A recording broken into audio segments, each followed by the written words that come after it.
Information technology centre को subscribe करने के लिए ये वाला बटन दबाएं। वेलकम फ्रेंड्स, मेरे चैनल इंफॉर्मेशन टेक्नोलॉजी सेंटर में आपका फिर से स्वागत है। अगर चैनल पर पहली बार आए हैं तो मेरी प्लेलिस्ट जरूर चेक करें, वहां बेहतरीन इन्वेस्टमेंट प्लान, शेयर मार्केट की वीडियो और संपूर्ण नेशनल पेंशन स्कीम की सीरीज देखने को मिलेगी। मैं नेशनल पेंशन स्कीम पर एक बहुत बड़ी सीरीज बना चुका हूं और उसमें मैंने आपके सभी प्रश्नों के जवाब दे दिए। तो फिर ये क्या है? ये मैं लाया हूं CCS NPS rules 2021 1 to 5 rules. अभी ये नया लागू किया गया था CCS NPS रूल्स, अब NPS को भी CCS में शामिल कर लिया गया है और नया नियम बना दिया गया है central civil services implementation of national pension system rules 2021। तो उसमें आज हम ये 5 नियम देखेंगे। पहला शॉर्ट टाइटल एंड कमेंसमेंट देखेंगे, फिर एप्लीकेशन देखेंगे, डेफिनेशंस, रजिस्ट्रेशन इनटू NPS और एम्प्लॉयमेंट्स ये देखेंगे हम। इसी में हम ये देखने वाले हैं कि कौन से कर्मचारी पर ये CCS NPS रूल 2021 लागू होगा, किस पर लागू नहीं होगा और क्या रजिस्ट्रेशन की इसकी प्रोसेस रहेगी। तो ये चलते हम आगे। तो देख लीजिए, सबसे पहले CCS NPS रूल्स 2021 में टोटल 30 रूल्स है। 1 to 15 ईयर है और 16 to 30 ईयर है। तो ये 30 रूल्स हम देखेंगे इसको 1 by 1 करके धीरे धीरे।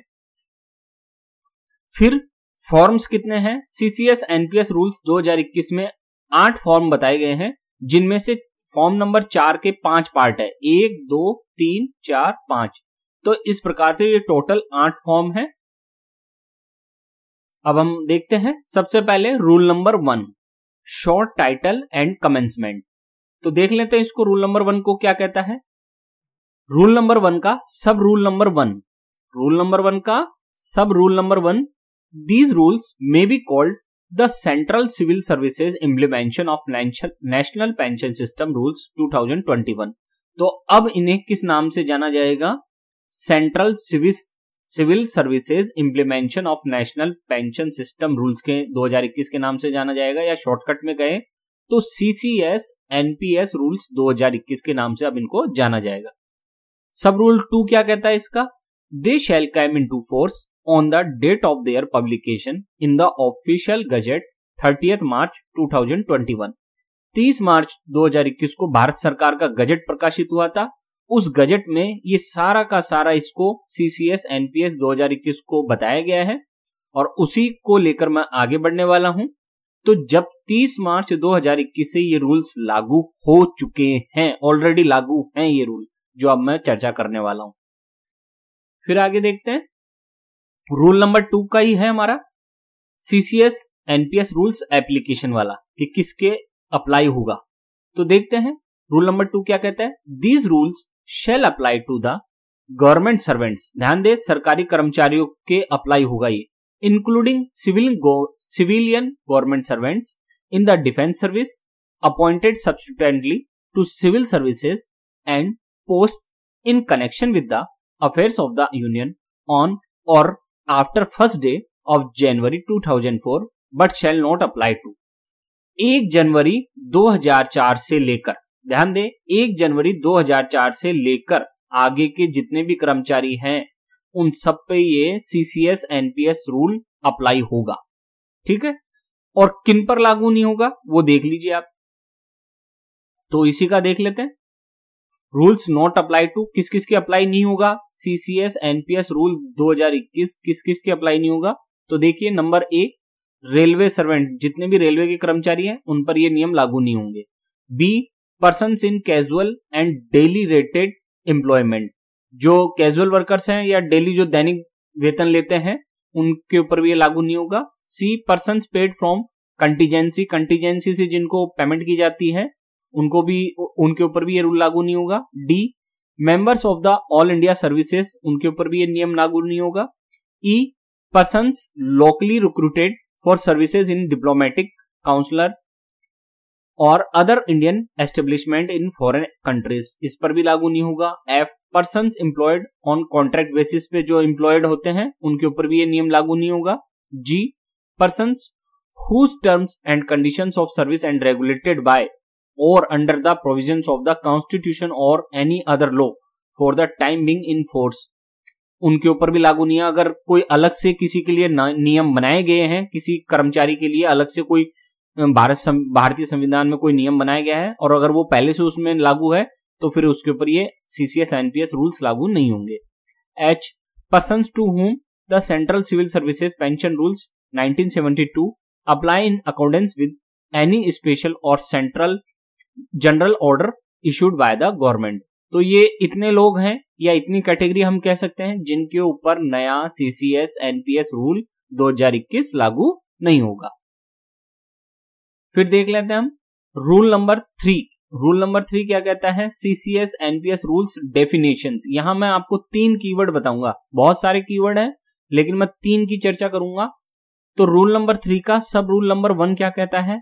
अक्यूमुलेटेड पेंशन कॉर्पस के बारे में बताता है। ये क्या होता है? Accumulated pension corpus means the monetary value of the pension investment accumulated in the individual pension account of a subscriber under the national pension scheme। तो एनपीएस में आपका जितना भी फंड बनेगा उसे ही अक्यूमुलेटेड पेंशन कॉर्पस कहा गया है। दूसरा, एन्युटी क्या होती है? Annuity means periodic payment by the annuity service provider to the subscriber on purchase of annuity plan out of the accumulated pension corpus. जितना भी आपका अक्यूमुलेटेड पेंशन कॉर्पस बनेगा, जितना भी आपका टोटल फंड बनेगा, टोटल मतलब ग्रांड टोटल फंड बनेगा, उस ग्रांड टोटल फंड में से जो हिस्सा एन्युटी खरीदने के लिए चल जाएगा, पेंशन प्लान खरीदने के लिए चल जाएगा, उसी को हम एन्युटी कहते हैं। ठीक है, उस पैसे से हम एन्युटी खरीदते हैं और बदले में हमें पेंशन मिलती है। तो एक तरह से यूं समझ लो, एन्युटी मतलब पेंशन प्लान। तीसरा, गवर्नमेंट का मतलब क्या है? सीसीएस एनपीएस रूल्स में गवर्नमेंट का मतलब क्या है? Means the central government. ये नियम सेंट्रल गवर्नमेंट के कर्मचारियों के लिए सीधे सीधे लागू होंगे। फिर ऑटोनोमस ऑर्गेनाइजेशंस वाले क्या करेंगे सर? वो ऑटोनोमस ऑर्गेनाइजेशंस पे भी ये लागू होते हैं यदि वो उसको एप्लीकेबल करती है इंडिविजुअल ऑर्गेनाइजेशंस। क्यों? क्योंकि डायरेक्ट कोई भी ऑर्डर सेंट्रल गवर्नमेंट का लागू नहीं होता है ऑटोनोमस ऑर्गेनाइजेशंस पे, उसको एक और ऑर्डर के द्वारा उसको एप्लीकेबल किया जाता है। ठीक है, तो ये स्टेट गवर्नमेंट के कर्मचारियों के लिए नहीं है। फिर आगे आता है rule for registration into NPS. तो देख लेते हैं ये क्या है। रूल 4 क्या कहता है? नंबर 1, रूल 4 का सब rule number 1, a government servant to whom these rules apply shall immediately on joining service submit an application in common subscriber registration form or in any other form specified by the authority along with an option form referred to in rule number 10 to the head of the office for registration to the national pension system। जैसे ही किसी भी कर्मचारी की नियुक्ति होती है, केंद्रीय कर्मचारी बनता है, जैसे ही कोई भी व्यक्ति केंद्रीय कर्मचारी बनता है तो उसे बनते ही तुरंत एक फॉर्म होता है, कॉमन सब्सक्राइबर रजिस्ट्रेशन फॉर्म। वो फिलअप करना होगा और वो फिलअप करके उसे जमा कराना होगा अपने ऑफिस में। अभी करंट में कॉमन सब्सक्राइबर रजिस्ट्रेशन फॉर्म चल रहा है, भविष्य में हो सकता है कोई नया टाइप का आ जाए, मैं नहीं कह सकता, लेकिन अभी फिलहाल कॉमन सब्सक्राइबर रजिस्ट्रेशन फॉर्म चल रहा है तो उसको भरकर जमा कराना अनिवार्य है। अगर आप ऐसा नहीं करते हैं तो आपको भी नुकसान हो सकते हैं। कॉमन सब्सक्राइबर रजिस्ट्रेशन फॉर्म कहां मिलेगा, कैसे इसको भरें, इसके लिए मैं अगला वीडियो लाऊंगा। ठीक है, अब आगे बढ़ते हैं। अब देखते हैं रूल नंबर 4 का ही रजिस्ट्रेशन प्रोसेस चल रही है अभी हमारी है, उसका सब रूल 2 क्या कहता है?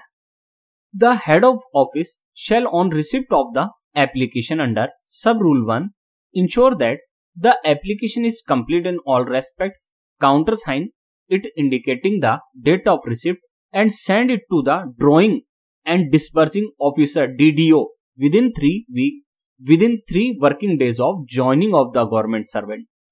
तो जो आप फॉर्म भर के देंगे वो फॉर्म किसको देंगे? आप ऑफिस को देंगे और ऑफिस DDO जो है इसको वेरीफाई कर लेगा, सारी इंफॉर्मेशन को वेरीफाई कर लेगा और उसे फिर 3 वर्किंग डेज के अंदर अंदर भेजा जाएगा। ये देखिए क्या लिखा हुआ है, that the application is complete application होनी चाहिए इन ऑल रेस्पेक्ट, कंप्लीटली, कोई भी एंट्री खाली नहीं होनी चाहिए और काउंटर साइन होने, आपके साइन होने चाहिए, फिर काउंटर साइन होंगे किसके?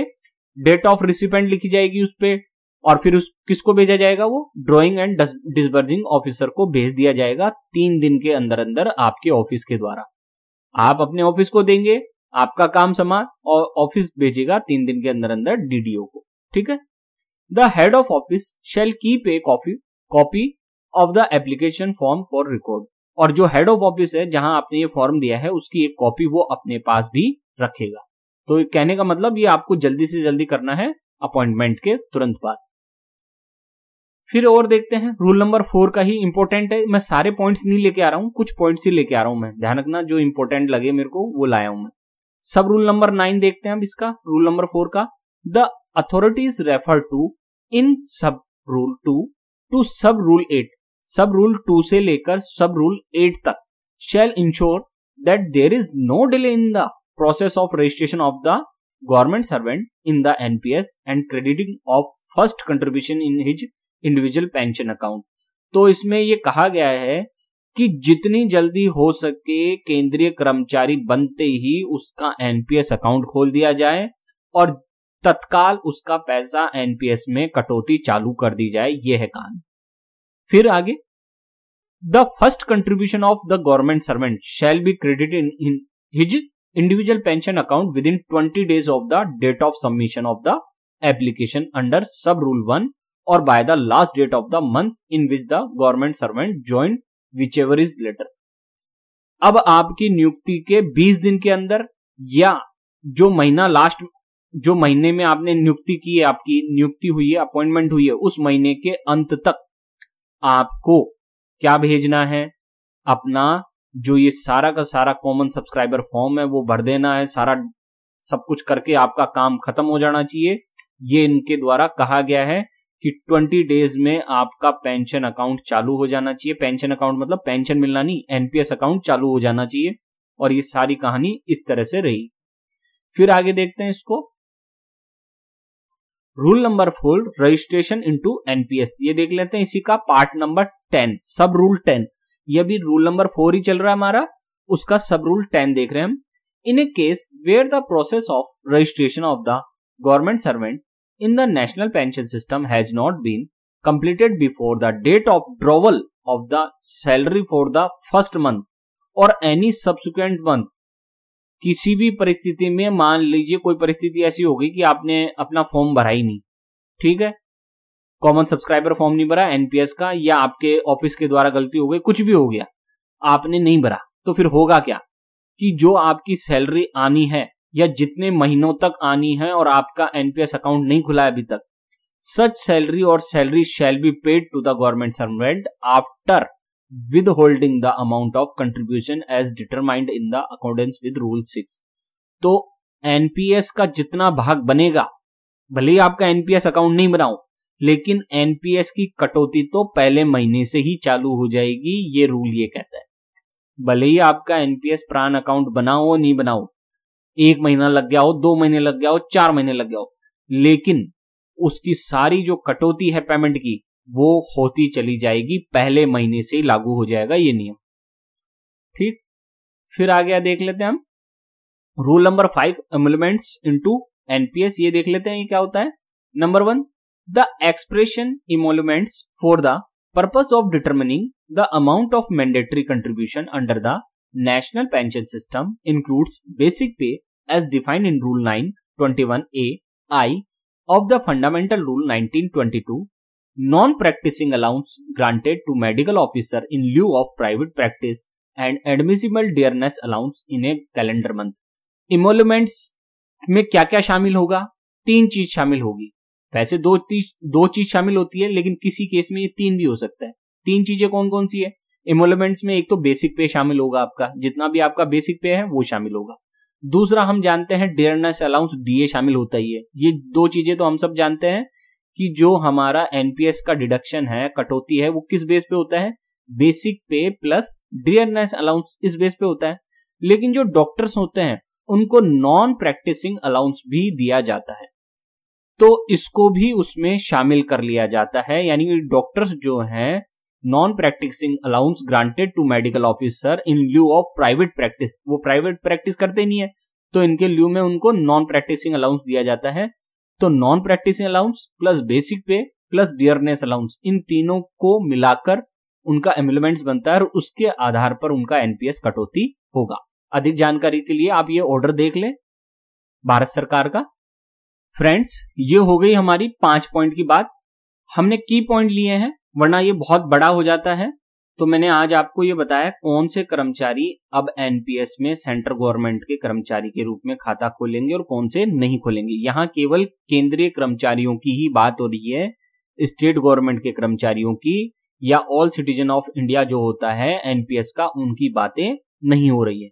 ठीक है, यहाँ केवल हम सेंट्रल सिविल सर्विसेज की बात कर रहे हैं, केंद्रीय कर्मचारियों की बात कर रहे हैं जिनके ऊपर ये सीसीएस एनपीएस रूल्स 2021 लागू होता है।